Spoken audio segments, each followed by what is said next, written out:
Hey, what's up, everyone? This is Ill Factor from beatacademy.com. So excited that you're here. I'm going to share some music production tips and techniques while recreating the beat in Blackpink's Pink Venom. Now, throughout this video, I'm going to be sharing a lot of nuances that you can use in your projects to help you not just create the same sounds you're hearing in this project, but help you capture the sound that you're looking for when working on your own music.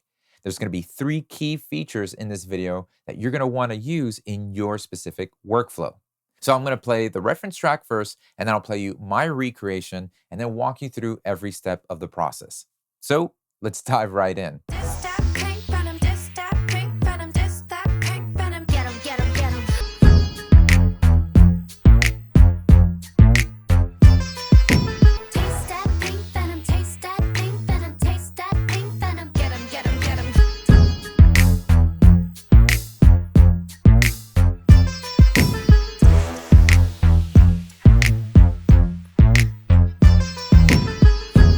All right, now before we dive in, I want to remind you, if you are looking for professional guidance with helping you produce your music, maybe you're just getting started with making your own music, or you're an artist and you've been making your music for some time, but you could really use some mentorship to help you achieve your goals, then I want to point you over to beatacademy.com and become a Beat Academy member today.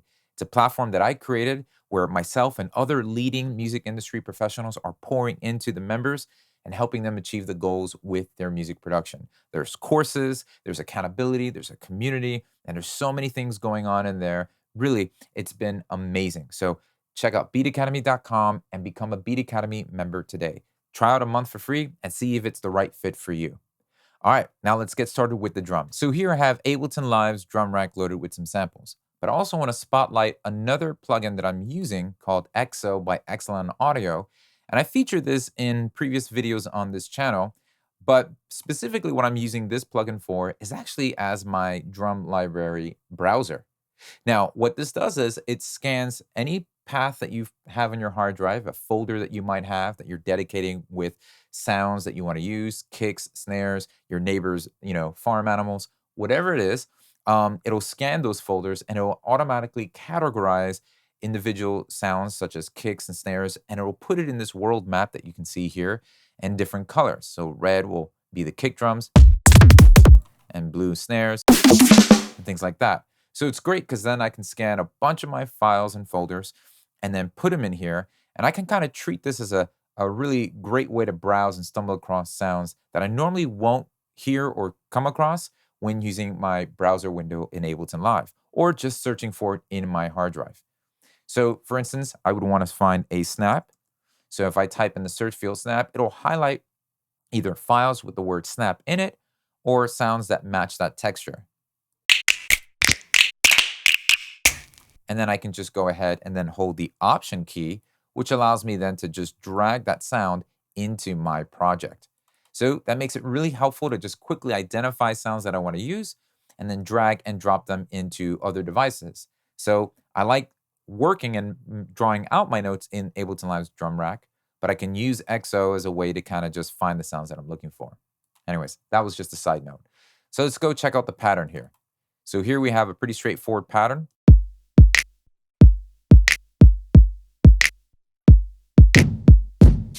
Now you notice I have another kick sample here. It's got a bigger, almost like a wider warehouse reverb on there already. But I'm using that to accent the turnaround between bars 2 and 3. And so sometimes that's actually a good technique where you can use a bigger or an alternate sample layered with your drum samples to announce or accent certain pockets of the rhythm. And it's going to actually accentuate that. And it's great for transitions. It's great to actually accent certain parts of a vocal performance or something like that. And so just adding an exclamation point on those moments. So what I'm going to do now is for that sample is use our hybrid reverb here in Ableton Live. We'll drag and drop that right on the sample. And we're going to be using the convolution reverb section of this reverb. The convolution reverb is going to be great for emulating acoustic environments. So in this case, I'm going to head over here and let's say chambers, large rooms. Let's pick a large room. And how about we use a foundry, black room, left and right. Let's see what that sounds like. So you can see here, it's adding a little bit more width to that. So I'm going to lower the dry and wet. And so I might want to just give a little bit more pre-delay. And then I can actually adjust the size or the attack here a little bit. And go to the EQ section and just take out any of the low end. So we're just focusing more on the reflections on the higher end of the frequency. Now let's see what that sounds like. This is without it.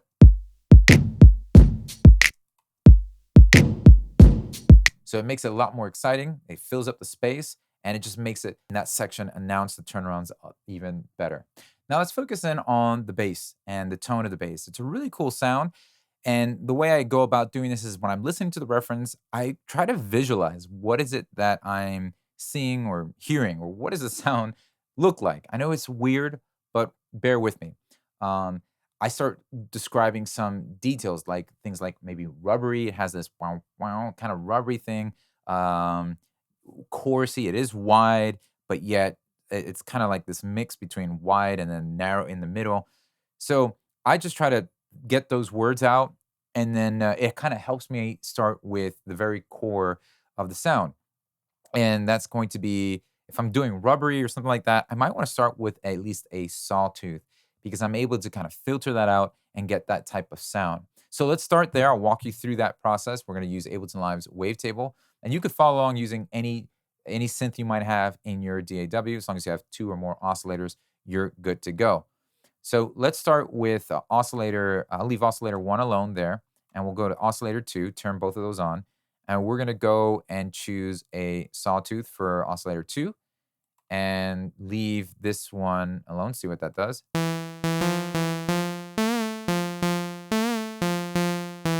Okay, so we're not there yet. So I'll turn oscillator 1 on, and I'm going to combine the sawtooth here and oscillator 1. Let's see what happens if we combine 2 sawtooths and maybe go a whole octave lower on one of them. So I'll go an octave lower on oscillator 2.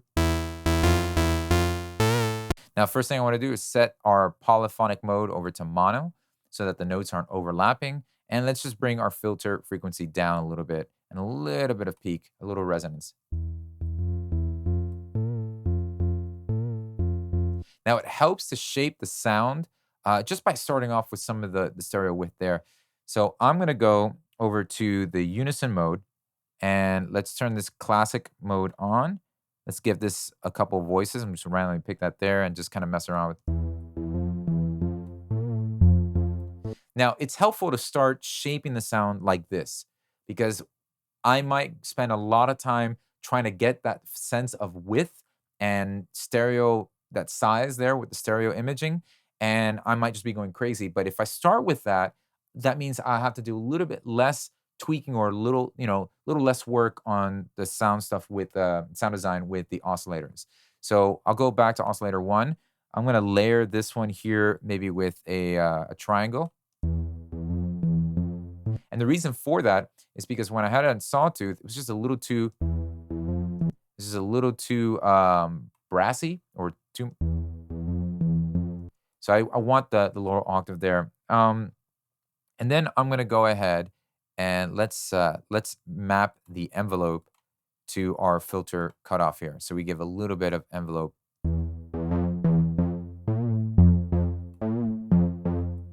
So there's some movement there. And then for envelope 2, we're going to shape this a little bit. I want the sustain to come down. Let's try this here. And let's bring down the decay. Now, this is going to change the way that the filter frequency cutoff responds.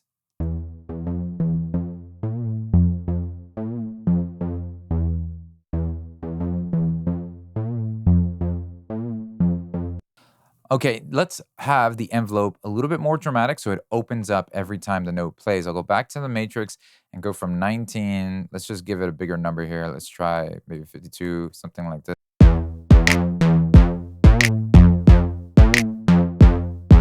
That's helpful because that means that I don't have to actually open up the filter frequency. I can leave it down here, and the envelope is going to be more dramatic, so it's going to have a wider range when it opens.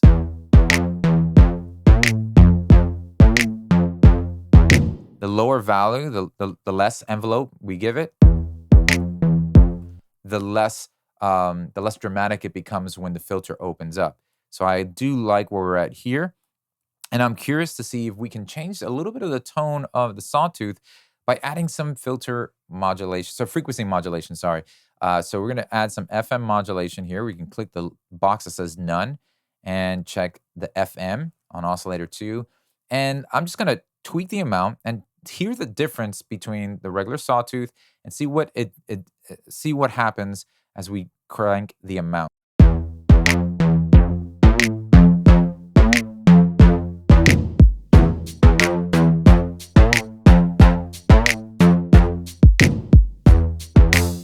It does a really cool, it's really affecting the sawtooth nicely. It's just, here's the regular version, no amount.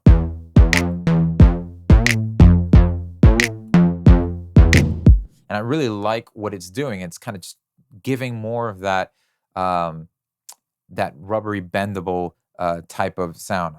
My words probably sound weird describing, but I like the tone it's giving it. So we're gonna leave it there, and then we're gonna go ahead and then use an EQ. EQ can be your best friend in shaping and in sound design too. And by the way, I have a complete course that walks you through the whole sound designing aspect. A lot of the things that I share and do on this channel, I help with developing your ear training to understand the basic fundamentals of signal flow, how to actually create and sound design your own synths, your own patches, so that you can be more efficient when creating music. You don't want to be bogged down spending 25 minutes or something looking for the right patch or something like that when you can get something that you like and then be able to tweak it and craft it as your own. So if you want more information about that course, you should check it out. It's the sound design course that I have available at beatacademy.com. I'll put a link to it in the description box below. All right. So let's go ahead and shape this with the EQ. So I'm going to use the EQ8 to take some low end away. And the reason for that is I'm thinking of layering this synth with a sub sine wave so I can have a little bit more control over my low end. And then I'm just going to boost some frequencies and see what I don't like and then carve that out. That low mid there. So let's just scoop that out and kind of warm this up by limiting some of the high ends.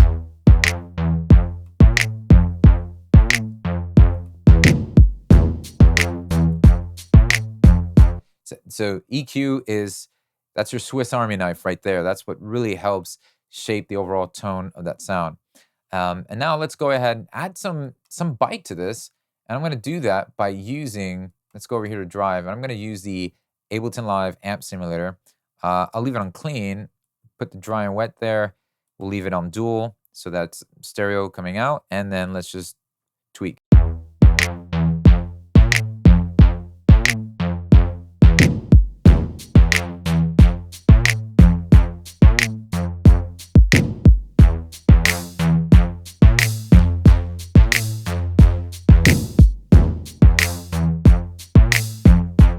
Yeah, so I'm just adding a little bit of that bite and presence there. So that's really cool. Now, one thing I want to focus in on is the actual pattern and what's going on to give that nice little wobble. I'm getting my Scott Storch on here, and I'm basically automating my pitch bend wheel on my MIDI controller. Now, you can do this by actually drawing in the pitch bend wheel, and I want to show you how I do that right here. So in Ableton Live, in the MIDI note region, I'm going to go ahead and switch it from the notes over to the envelope mode. And once you're there, choose your MIDI controller and then access pitch bend. Okay, so let's go and look. I'll click this, head all the way to the top and feature pitch bend. And what I'm doing is I'm drawing in the pitch to go up and right back down to give the effect that it's giving that nice little wobble, that vibrato. But I'm also going to show you another cool trick that you can do with a stock plugin that can help accentuate that as well. So let's eliminate the pitch bend, and this is what it sounds like by itself. So just drawing that back in. So it's important that you raise up the pitch bend, but you bring it immediately down. And it gives the effect that you would normally do that when you're playing with your pitch bend wheel and you go up really fast and let it go, especially you have one of those joystick pitch wheels that once you hit it to the side, it snaps back automatically. That's what it's doing. And so if you're not familiar with what I'm talking about, some MIDI controllers and some pianos have a pitch bend wheel or slider or knob or stick, and it immediately snaps right back to 0. Most pitch wheels do that anyways, but that's the effect you're trying to create here with the automation. You want to go up and right back down to 0. You can also do something similar by using the chorus ensemble plugin in Ableton Live and switching it over to vibrato mode. That's going to give that natural vibrato as well. And so you would automate and change the rate. And so you would just simply automate on that one note there. So I would just go ahead and change the amount right about here, just to make it a little bit more obvious that it's doing that pitch bend. And then next, I just simply duplicated that wavetable track with the main bass melody. And then we're using the same Ableton Live wavetable, and I'm switching oscillator 1 to a sine wave, and then layering it slightly with a sawtooth just to give a little presence. But we got a nice little sub bass line, because after that, I'm going to use the amp plugin and set it to bass mode. This just helps give a little bit more grit and harmonics. And I get a lot more punch this way when I crank up the gain a little bit on this, and EQ to just shave off some of the high end. Let's layer the two together.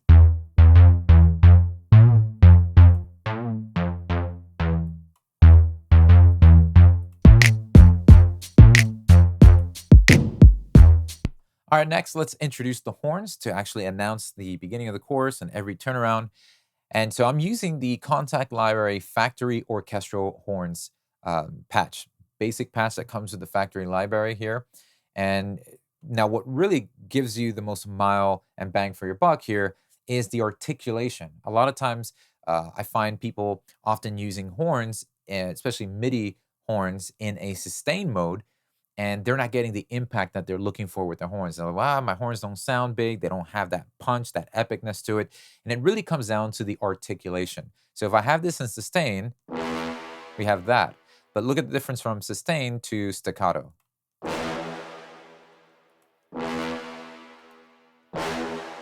It's a mightier punch there. So I'm leaving it at staccato, and I'm not going to use the effects here, because what I want to do is kind of dress it up here on my own with some overdrive. So I'm going to really give some nice grit to this, adding some saturation. I'm using the digital clip. It's a lot of gain here, but what it's doing, it's just really making this gritty. And this is just because a lot of samples that you would normally download are, when you compare those big horn stab samples you'll find in, sound packs and things like that, they're going through this big process. So it's hard to compare your factory sound libraries to those. It just sounds a lot puny in comparison. So I'll bypass all the plugins, and this is what we have normally. So back with the overdrive, the saturator, and then a reverb. Basic stock reverb. I'm just giving and balancing the dry and wet to give the atmosphere and the tail. Now the compressor I'm using to just tame the initial attack of the horns and pick the body and get the body of the horns and kind of put them together so it just sounds like a one big walloping punch. And then widen this up with some chorus. So you don't often need the compressor, but you notice that the body of the brass sticks out a lot more. So if you want more body from your horns, put the compressor on. If you just want more of the initial transient or that punch, that attack, take it off. And there you go.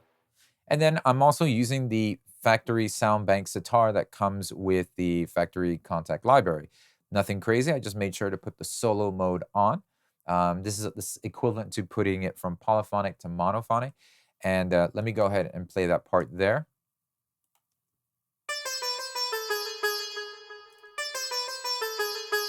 Now I might want to gritty this up a little bit, so let's go ahead and do that now. I'm going to go into Drive and put the overdrive here on that. Lower the tone. And give a little bit of some, some brittleness there with the digital distortion.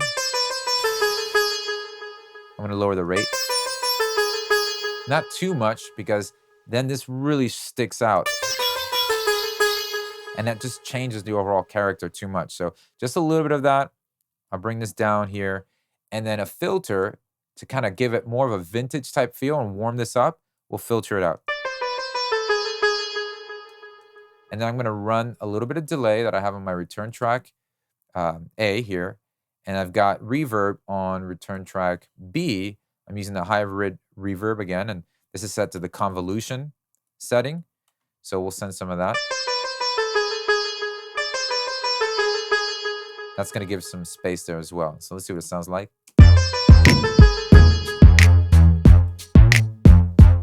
I need to add the horn. Let's add the horns there.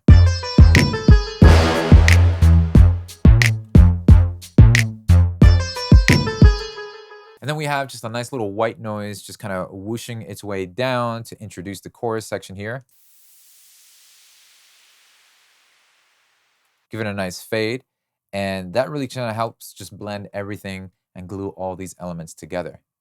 Well, I hope this video was helpful, encouraging, and inspiring in some way. And just as a recap, we talked about how using certain notes in your drum programming can help accent certain pockets of your rhythm, can help accentuate certain parts of a performance, and then also how using the FM modulation in your synths can help change the tone and give a little bit of that bend that you normally wouldn't get when just setting it to basic sawtooth or analog waveform. And then we went ahead and talked about how the articulation of your regular MIDI horn instruments can play a big role in giving it that extra edge or push that you were looking for when implementing them in your music production. So listen, I hope this was helpful, and I want to thank you for watching this video to the end. I'm glad you made it this far. And one thing I have for you is a gift that I want to share with you. Now, on this channel, if you've noticed, I have spent a couple years just producing some of the most popular songs that have been bumping on radio. And what I've done is I've recreated them, I've broken them down similar to what I just did in this video, and I've compiled those sessions and those sounds all together that you can have access to and download absolutely for free. So if you want to have access to sounds like when songs that I've broken down for Dua Lipa, Jason Derulo, Chainsmokers, and so many much more, then go ahead and click the link below in the description box. You can also find this at beatacademy.com/pack. This will be a numerous amount of sessions and zip files that you can have access to for free. I've even created some customized instruments in there and plugin effects that you can use. And even if you're not using Ableton Live, there's a sample pack in there filled with loops, construction kits, one-shots that you can use that works in any DAW. Once again, if you enjoyed this video, why don't you help the channel out by just liking and subscribing, and I'll see you next time.